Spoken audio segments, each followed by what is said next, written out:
What's going on, guys? BossUp86 here, back to another video, and today I finally have finished this long-awaited retrospective. Finally, I've been telling you guys, I've been working on this, but a lot of stuff in my personal life has came up, but I did finally get through this, and I'm finally bringing you guys the long-awaited ranking of one of my favorite thrash acts of all time, none other than the German equivalent of Slayer, Sodom. This band does not have a bad album or mediocre album in their discography. And holy Christ, the shifts from so many other subgenres are absolutely bizarre. And, well, I'm not going to try and waste anyone's time here. Legendary German act. And, well, without wasting any time, as I find my charging cable, because, again, why pre-playing stuff, pal? Let's just plug in this bad boy right here. And, come on. There we go. There we go. Alright, there we go. It is finally charged. So, yeah, without further wasting anyone's time, let's get into this retrospective. So this band was formed in, please excuse my German, Gelsenkirchen in 1981, with the original lineup consisting of Thomas Such, aka Tom Angel Ripper on bass, Rainer Locke, aka Bloody Monster on drums, Aris, aka Blasphemer, Frank Testgen, aka Aggressor on vocals, and on guitars as well.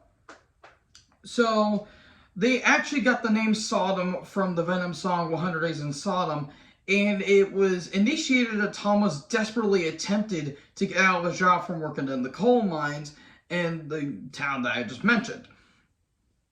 So the band became a unit when Christian Duduk, aka Chris Witchhunter from Essen, replaced Bloody Monster on drums and spearheading the creativity process. Aris was initially fired, and these guys were inspired by a myriad of bands: Judas Priest, Maiden, Venom, UFO, Tank, Motorhead, Accept, Raven, Rainbow, and of course the almighty AC/DC. The group was kind of was a three-piece Motorhead style, and with two demos, which led to a deal with SPV Steamhammer. And Aggressor would actually leave after releasing their famous EP, In Sign of Evil, which, if I was including the EPs, which I don't, this would be top 5. I mean, absolutely classic. I love just how raw and intense it is. And of course, to mention a couple tracks, the Sepulchral Voice, and what the hell's the other song called? After the Deluge, that's another great track as well. And Aggressor will be replaced by Franz Josef, aka Grave Violator, Grave Violator Dominic. And actually Franz would actually leave after the recording as well, which would enter Michael Wolf, aka Destructor, on guitars. So with all these movements, all these shifts, we get into the debut album. In May of 1986, we get their debut album, Obsessed by Cruelty. This is a very influential album in terms of the production and in terms of where the band was at the time. These guys were heavily inspired by Venom, and you can certainly tell, because this is where the black metal came into it, in terms of like the songwriting, the song structure, and especially in the lyrics and in the production. While I do have this low, I have this number 12, this is a hell of a debut album. Like, don't mistake what I'm saying here. This is a good album. In fact, this is a great album. This will also be released in the US on Metal Blade Records, and this is just a classic debut album. I mean, you got a lot of great tracks like Brandis the Spectre, Equinox, After the Deluge, Witch Hammer, Volcanic Slut, and of course Death Like Silence, that actually inspired Euronymous and Mayhem to make a record label of the same name, aka Deathlike Sound Studios. So there's your inspiration right there. So yeah, it's production's terrible, but it adds to the charm of this album, which I absolutely enjoy. And these kids are just going for it. It's so balls to the wall, like, what the hell are we doing? Like, it's very much in the same frame as Sepultura's Morbid Visions, in that vein. And if you actually go along with the discography, they kind of take a little bit of notes from Sepultura as well, because I think around this time too, I think that's when Morbid Visions would come out too. So they're not really that far behind. So all in all, Obsessed by Cruelty, my number 12, but still a damn good album. Unfortunately, this honeymoon did not last long, because after Obsessed by Cruelty was recorded, Wolf would leave and join Creator, which was short-lived and tragically passed away in a motorcycle accident. Sodom was not taken seriously for the most part, with critics calling them a second-rate Venom in quotation marks. That would all change. Enter Frank Guzak, apologize if I mispronounced that, Blackfire. Frank Blackfire to replace Wolf on guitar. And Frank would actually convince Tom that thrash wasn't always about the satanic, occult, horror-themed, and basically did the Sepultura approach and went more political, social, and more warlike themes, which Tom was already interested in. And they would also do the Expercity and Sodom EP around the same time that this new album would be released. And actually, those those 3 tracks will actually be the bonus tracks on this next album, which on December 1st, 1987, we would get Persecution Mania. This is my number 2. What they were trying to attempt on Obsessed by Cruelty, they got it right here. Production got a big boost. The drums sound absolutely gorgeous. The guitars, really, really, really good stuff. And Tom sounds awesome on this album. The black metal and the thrash metal are combined like peanut butter and jelly on this album. You have Sodomy and Lust, the title track, Christ's Passion, and Chained Land, Nuclear Winter, classic song, Electrocution, Abominable, an anthemic song as well. And another fun fact, this would actually be the introduction of Kernanahines, the band's mascot, which the classic of, being around these crosses with the M16, just classic album artwork. This is a absolute classic album. I know I've been saying classic a lot lately, but this is just a bona fide banger. It was almost my number 1, but there's one album I like a little bit more than this, but this is a absolute standout in terms of German thrash, in terms of thrash in general.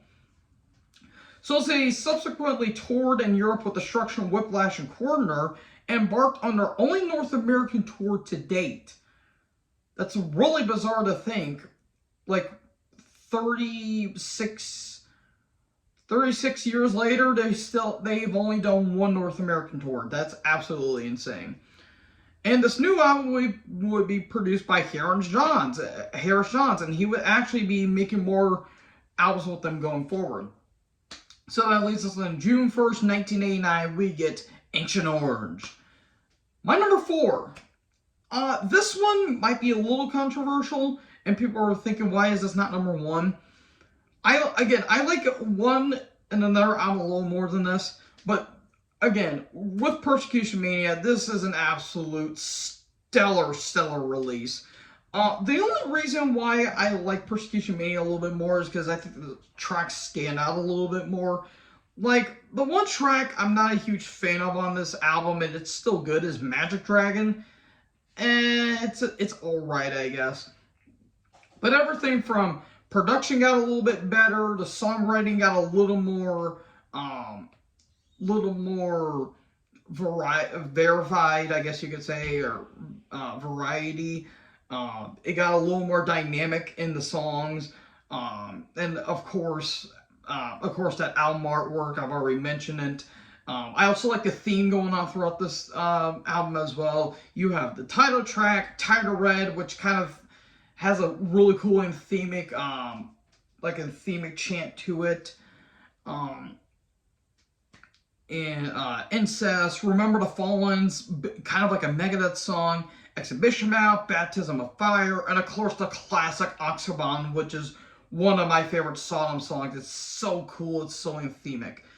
So yeah, all in all, really damn good stuff. And this comes in at my number 4. And also, do forget to mention they released the Mortal Way of Live EP, or Mortal Way of Live album, and I think '88, which is one of the best live albums of all time. I just love the energy on that album, and it's raw, but I absolutely love that energy on that album. So this album gave the band some mainstream notoriety and popularity and secured their place alongside Creator and Destruction as one of the greatest of the Teutonic thrash bands. To this date, this album sold more albums than any other thrash album in Germany, of course. So in support of this album, they toured with a then unknown Sepultura, which I think they would make Beneath the Remains around this time as well, which Beneath the Remains is actually turning 34 years old today. Good. That's good. So problems were really ahead with the band around this point, with Tom and Chris descending into alcoholism. Furthermore, Frank grew tired of making music that his bandmates would perform poorly live, and Millie Petroza of Creator offered the position to Frank, and initially Frank would join, hence Sodom losing their second guitarist. So while looking for replacements, Tom would get former guitarist of German thrash act Assassin, Michael Hoffman, and with this new lineup, they went into the recording studio. On October 1st, 1990, we get Better Off Dead. This one's my number 10. This is a good album. I just think the thing I have about this album is that the production got a little bit thin on this album. I think the drums do sound a bit thin, but they also incorporate some different elements here, where you still have the thrash, but you have some more speed metal moments and more like new wave of British heavy metal moments on this stuff as well, like Stalingirl, An Eye for an Eye, Tar and Feather, Capture the Flag, which kind of reminds me of Seek and Destroy by Metallica. Blood Trails is really damn good. But the two standout tracks I want to talk about is The Saw is the Law and Resurrection. The Saw is the Law is a hell of a song. It's one of my favorite Sodom songs. But the thing I love about it more is that they would actually make an EP in 1991, which the track on that EP, it's actually 6 minutes longer, and you actually have the chainsaw effects going around, because this song was talking about the Texas Chainsaw Massacre, one of my favorite movies of all time, by the way. And right as soon, it contains one of my favorite Sodom moments where Tom's like doing the bridge up to the solo, and he says, "Oh no!" And then the chainsaw is basically like drilling him, and it cuts to that amazing solo. Great stuff, great stuff. On the other side of the coin, you have Resurrection, which was kind of a different theme for the band too, because this was actually dedicated to Tom's father, and it's a kind of a unique song because it basically talks about believing in God, basically. Even though Tom stated in interviews that he doesn't believe in religion and all that stuff. And the song musically is kind of like if AC/DC and Merciful Fate had a weird love child with Wasp. That's basically all I could say about it. Like, the chorus is a bit catchy, but kind of poppy in a way. It's still a good song. It's just a kind of an oddball in their discography. And another interesting fact too, at the beginning of An Eye for an Eye, it was actually taken from the '89 action film classic The Punisher. Thank you, Dolph Lundgren. So yeah, all in all, Better Off Dead, number 10. Not because it's bad, it's because kind of a step down from Agent Orange. So after a grueling world tour in Europe, with acid drinkers destruction, accusing of running wild, tanker corner, and atrocity. However, during the South America tour, Michael would actually stay in Brazil, thus forcing him to quit. Enter his replacement, Andy Brings, and oh, Lord have mercy, are we going to get a little more brutal with this one. Because on August 4th, 1992, we get their heaviest album to date, Tapping the Vein. This is my number 3. So on Ancient Orange, they kind of teased the death metal moments. This is when they went almost full death metal. Like, holy God almighty. This album is intense from start to finish. And just the songs are just absolutely insane. Like, you have some cool thrashers like Bolt in the Head, Back to War, and Skinned Alive. But you also have some kind of doomy elements like On One Step Over the Line and Reincarnation. But you also have the just flat out barber, like blast beat assaults of Hunting Season, Body Parts, Skinned Alive. Just absolutely amazing stuff. Tom's vocals got a little bit deeper. He was doing more death growls. It's an intense record. I absolutely love it. And yeah, it's my number 3. So this would unfortunately be the last album that Chris would drum on, because after this, it says that Chris got kicked out, but in reality, he was suffering major panic attacks. He felt like he was about to have like a stroke at one point, and he was, basically freaking out. So Tom's like, well, we're going to send you home so you can fix all your problems, because Chris at this point was really diving deep into alcoholism. So yeah, they left on good terms, and it kind of sucks that Chris wouldn't be drumming on the next few albums going forward. But the replacements that Tom would get for drums, I think he made a pretty solid choice. So after Chris left, he would be replaced by former Holy Moses and Living Death drummer Atomic Steiff.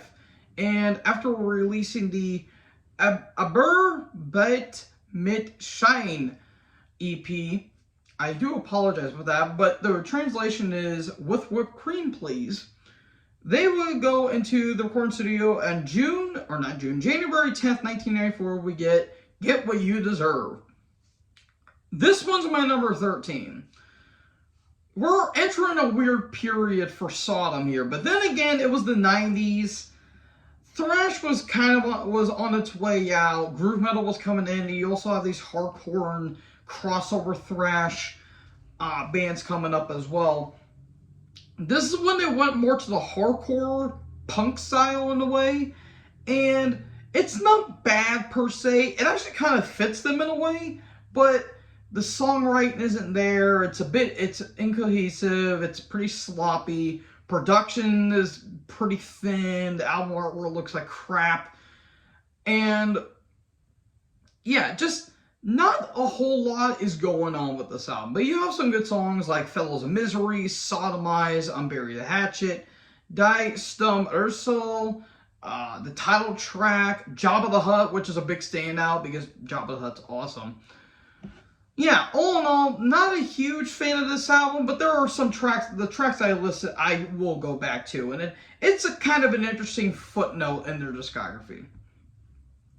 But the fans were not too kind to this album because of the direction, and this did eventually mark the beginning of less international visibility for the band, because thrash wasn't as popular as it was in the 80s due to the grunge movement popularity at the time.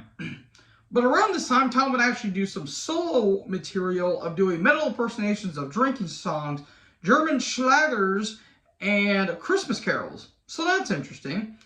So they did a live album entitled Marooned Live. And for this next album, they pick up new guitarist Strali, which not a whole lot is known about him besides what I'm about to talk about after reviewing this next album, which was released on June 1st, 1995. A lot of first on this, if you guys have noticed. I started noticing that too. June 1st, 1995, we get Masquerade and Blood. This is my number 14. Kind of the same thing from Get What You Deserve. It's okay. It's alright for the most part. There's not again, like I said, there's not a whole lot going on with this album. They did move away from the hardcore stuff and went more of a death metal / groove metal like direction, which I don't mind in all honesty. But again, not a whole lot's going on with this album, but you got some cool songs like Unwanted Youth, Gathering of Minds is a pretty cool stomper, Brain Dead, Peacemaker's Law, Murder in My Eyes, the title track, of course. Some decent tracks, but production got even more thinner on this album. They sound very, very dry. But Tom's vocals still holding up pretty well. Guitar tone's pretty weak. Just not a whole lot's going on with this album. It's not bad, but it's not great either. So overall, number 14. So after this album, Charlie will find himself in the slammer after being arrested and imprisoned for drugs, and the band has since lost contact with him until January of 2011, where they found that he passed away in Dusseldorf. So Stipe would leave as well, and Tom went to get the movie alone until guitarist Bernd Kost, aka Berman, and drummer Bobby Shakowski would join them, and this lineup will actually last until December of 2010. So that would lead us into February 24th, 1997. We would get Till Death Do Us Unite. This is my least favorite album. I put this in number 15. I don't think it's a bad album per se. The problem I have with it is that a lot of the songs here either do nothing or sound exactly the same. Like, they all kind of have the same tone to it. But I will give them credit. This is when they were starting to pick up on where they left off with on, like, let's say, well, not pick up where they left off. They were trying to go back to the thrash, which I really do appreciate. But this album's sloppy.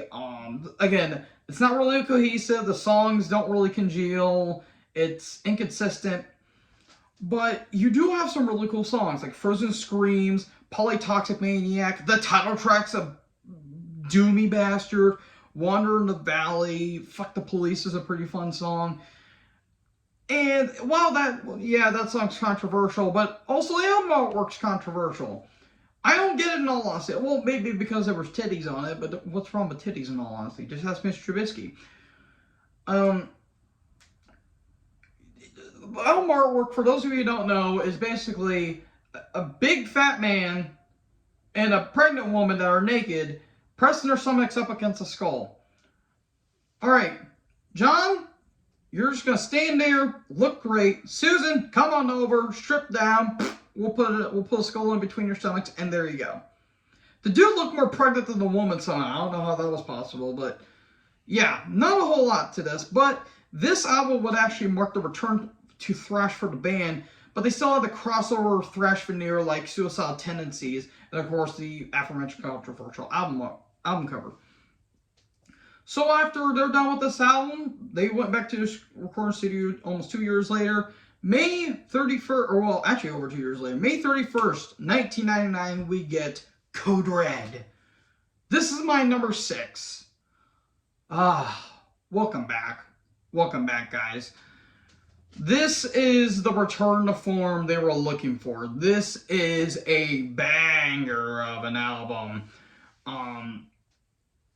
There's just absolutely great stuff. While you still have some of the hardcore elements, like some of the more shorter tracks, there's some fantastic material. Like, the production got better because Harris Johns returned for this album too, by the way. And I think he actually returned for Till Death Do Us Unite as well. And the production sounds like it's one of the best production jobs the band has ever done. This thing is like full-on Slayer mode, like in terms of like the title track, the Vice of Killing, What Hell Can Create. We also have some groovy bastards like Tombstone, and Cowardice. But you also have some of the, like, one of those shorter, more hardcore tracks like Addicted to Abstinence, Spiritual Demise, and Liquidation. Just killer killer songwriting. All in all, my number 6. So this received a ton of praise from fans and critics alike, and a limited edition featured a bonus CD containing a tribute to the band, Homage to the Gods. So this next album will be one of the most unique concept albums for the band. This next one will be a concept on the 1979 war film Apocalypse Now, but most importantly, the Vietnam War, which would bring us October 22nd, 2001, we would get M16. This is my number 1. I was debating where I should put this because I knew this was top 5, and I was thinking about it, and I'm like, this may be the best. And I'm going to be honest with you, this is the best Sodom album. In my personal opinion, this is the best Sodom album. The theme of the Vietnam War is narrated beautifully by Tom Angel Ripper. This is absolutely killer stuff. From the opening of Among the Weird Kong with that awesome drum roll intro, sets the album off. I love how raw the drums sound, even though that I can see why some people kind of don't like that song. So many great tracks. Again, Among the Weird Kong, the classic Napalm in the Morning, the title track, I Am the War, Cannon Father, Mind Jumper, Jumping on a Mine, Genocide, Little Boy, Lead Ejection, Marines, feels like a Motorhead song. Even their cover of Surfing Bird by the Trashmen is one of the best covers ever. It's stupid, but it's so damn funny. And actually, fun fact too, the intro sample to Napalm in the Morning was actually taken from Apocalypse Now, and the sample Marines was taken from Full Metal Jacket, one of my favorite war films of all time. Long rest, R. Lee Ermey. So yeah, this is my number 1. I absolutely love this album. It's tied for my favorite thrash album of all time besides Slayer's South of Heaven. So in 2001, a double live album was released titled One Night in Bangkok. And this new album, Tom was like, well, every band needs a self-titled album. So that's what they did, April 21st, which is going to be about 2 weeks away. This will be the 17th anniversary in 2006. April 21st, 2006, we would get the self-titled album. This was my number 11. Coming off of M16, bit of a step back in my personal opinion. Because, I don't know, this album just feels like it's there. It's not bad because, again, Sodom don't have a bad album, but it doesn't, it feels like this album was just there. The production got more thin. The guitars don't really have a good bite to it. Like, this kind of reminds me of when Sepultura was releasing Dante 21 around this time. And the similarities with the production it's kind of samey to me. But you have some good tracks like City of God, Blood on Your Lips, The Enemy Inside, Nothing to Regret, No Captures, Lords of the Depravity is a hell of a song. Just not really anything stands out in this album. So yeah, all in all, my number 11. So initially the album was delayed because of the Lords of the Depravity DVD was taking more time to make than they initially thought. However, in 2007, Tom was asked by Steamhammer for any tracks from the In the Sign of Evil EP, and the label floated the idea of, well, how about we get two original members, and Chris and Grey Violator, and how about we record the entire album, basically? And that's what they did. Because in 2007, they released their infamous The Final Sign of Evil EP, which I'm not including because I don't include EPs. And if I did, it would be dead last because the production's terrible. It's very thin. It's murky and muddy as hell. And it's one of the most unnecessary albums ever. However, there will be some tragedy because on September 7th, 2008, Chris would unfortunately pass due to liver failure. And that kind of hurt the band a little bit, especially Tom, because him and Chris, despite their upbringing, they were pretty close together. So after playing in Wacken Open Air in 20 years, in 2009 they went back to the studio. On November 19, 2010, they released In War and Pieces.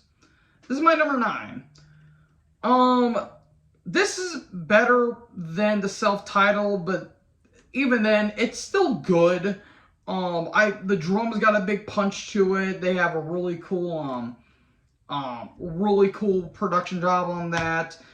Not a whole lot of standouts, but there were some really damn good songs. Of course, the title track, Through Toxic Veins, Hellfire, Soul Contraband, God Bless You is a hell of a song.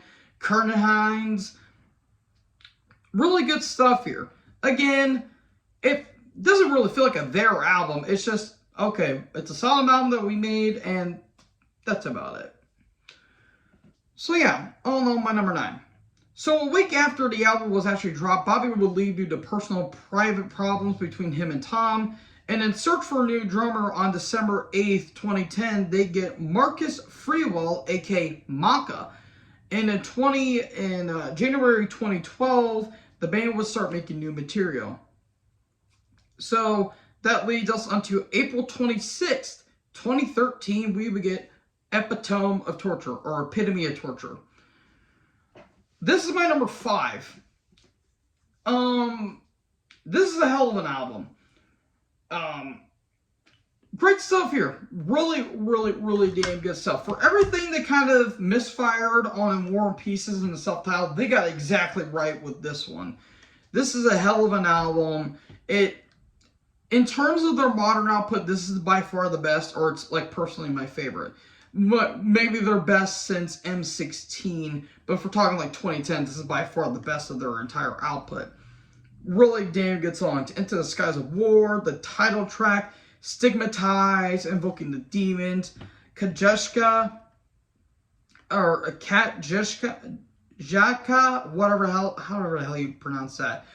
Tracing the Victim. But when this thing goes on the full-blown Slayer mode, like SODOM, oh, it's beautiful. It's glorious. I love it. Love this album. My number 5.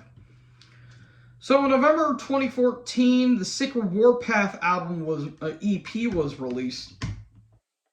And then we get into their new, their 15th album, or no, their 14th album, which would be August 26, 2016. We get Decision Day. This is my number 7. Good album. Really, really, really damn good album. What I really like is that they kind of went back to the black metal a little bit, especially in terms of Tom's vocals and some of the songwriting that they were doing as well.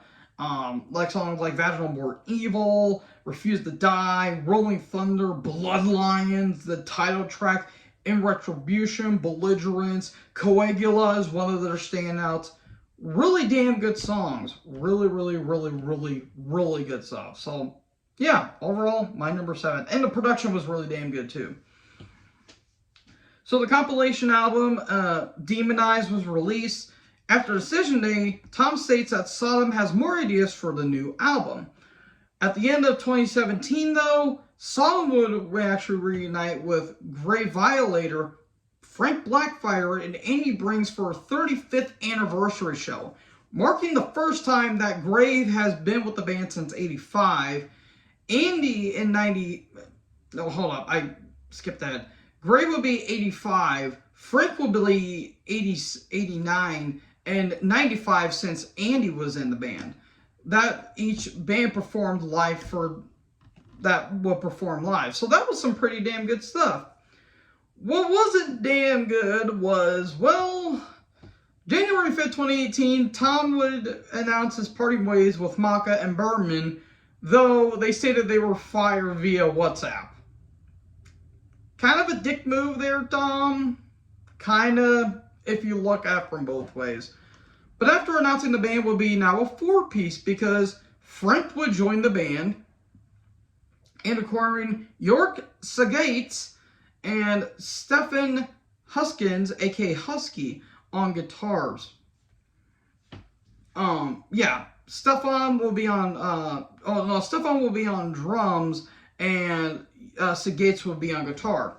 So after some major European tours with Death Angel, Suicide Angels, and Exodus, and recording the Partisan EP in 2018 and the Out of the Frontline Trench EP in '89, Seth would actually leave to join, would leave due to changes in his full-time job, and were replaced by Tony Merkel. And thus, we get into their latest studio output on November 27th, 2020. We would get Genesis 19. This is my number 8. Damn good stuff. This is a damn good album. I do think this is a bit weaker than Decision Day because there's some tracks that are kind of meh. But all in all, this is a hell of an album. I do say, though, I think production could have been a bit better. But still damn good stuff. Like, I feel like the drums could have been upped in the mix a little bit, a little more bass, and guitars could have been give it a little more of a crunchy tone, but this is still damn good stuff. Sodom and Gomorrah, Euthanize, the title track, Glock and Roll. It's kind of a stupid title, but I love it. The Harpooner, Indoctrination, and of course the final track, Friendly Fire. This is a damn good album. Damn good stuff. So, on May 11th, 2021, the band would announce the Abominagle EP. In an interview in December of that year, Tom would reveal that the band will be working on new material and renewed their contract with Steamhammer. So after releasing a compilation titled 40 Years of War, The Greatest Hell of Sodom, a new album is in the works and potentially could be released this year. And folks, we finally close the, well, not ending of Sodom. Their reputation is still going on till this day, but holy hell, I'm finally done with that. And again, I do apologize for putting it off for a while because I have been going through a lot of stuff in my real life. And I've said it before and I'll say it again. Personal life before the YouTube life. So, thank you guys so much for joining me on my Sodom retrospective. What band do you want me to do a retrospective of next? Post it down in the comment section below. I'm very interested to see what you guys would say. So, make sure you guys leave a like, leave a comment, tap that big red subscribe button, and tap the bell so when I upload, you will be notified. Thank you guys so much for watching this video. Most importantly, join the herd. I'll talk to you guys next video. Peace out.